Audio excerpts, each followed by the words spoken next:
Ndagusuhuje kandi nguhaye ikaze kuri Iyungure BTV. Nyuma y'uko tuvuze amazina meza ari unique wakwita umwana wawe w'umukobwa, abakunzi bacu badusabye kubashakira amazina meza magufi ari unique wakwita umwana wawe w'umuhungu. Zirikana ko izina uha umwana wawe rigira uruhare runini mu mibereho ye. Niba uri umubyeyi, jya wita cyane ku izina ugiye kumuha. Uzamwita izina hahandi bazamuhamagara ari mu ruhame akumva atewe ipfunwe n'izina uwamuhaye. Wamubyara wishimye, wamubyara ubabaye, umwana ntazagendane n'ibyiyumvo byawe. Uzamushakire izina rikwiye kandi rifite ubusobanuro bwiza.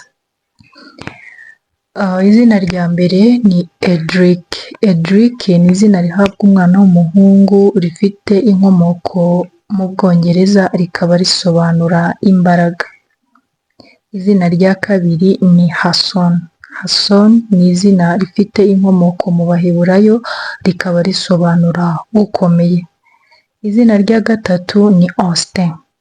Austin ni izina rifite inkomoko muri Germany, akaba ari izina rihabwa umwana w'umuhungu rikaba risobanura ikirenze. Irindi zina ni Billy. Billy ni izina rihabwa umwana w'umuhungu rifite inkomoko mu Barabu rikaba risobanura udasanzwe mu gutekereza. Irindi zina ni Theo.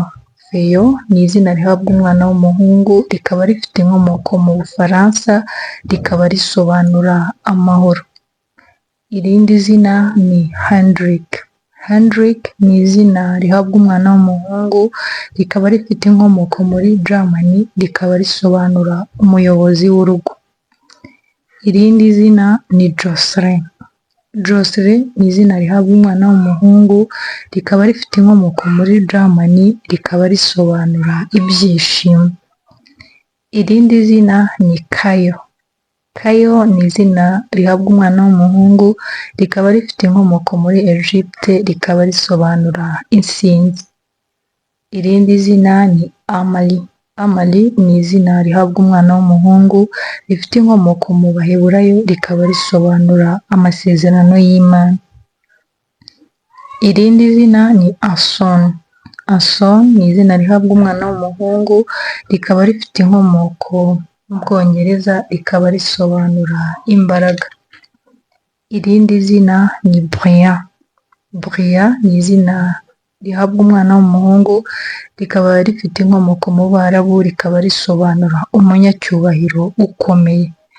Irindi zina ni Lionel.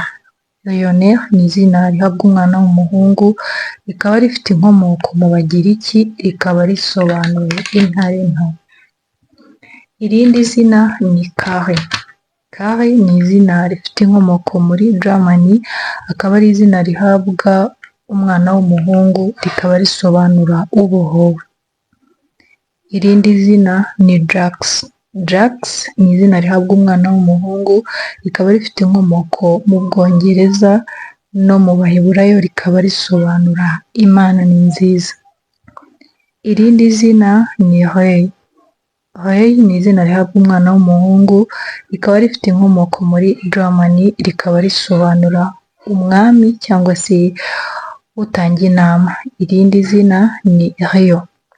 Rio ni izina rihabwa umwana w'umuhungu rikaba rifite inkomoko mu Bagiriki rikaba risobanura umugezi muremure. Irindi zina ni Erici. Erici ni izina rihabwa umwana w'umuhungu rikaba rifite inkomoko muri Germany rikaba risobanura umuyobozi ukomeye. Irindi zina ni Amias. Amias ni izina rihabwa umwana w'umuhungu rikaba rifite inkomoko mu Baheburayo rikaba risobanura inshuti. Irindi zina ni Esimo. Esimo ni izina rihabwa umwana w'umuhungu rifite inkomoko mu Bagiriki rikaba risobanura umurinzi. Aya niyo mazina naguteguriye uyu munsi wakwita umwana wawe w'umuhungu. Niba nawe wakunze ikiganiro ugenda udakoze subscribe kandi kunzogera kugira ngo tubane umunsi ku wundi. Bye bye, ndabakunda.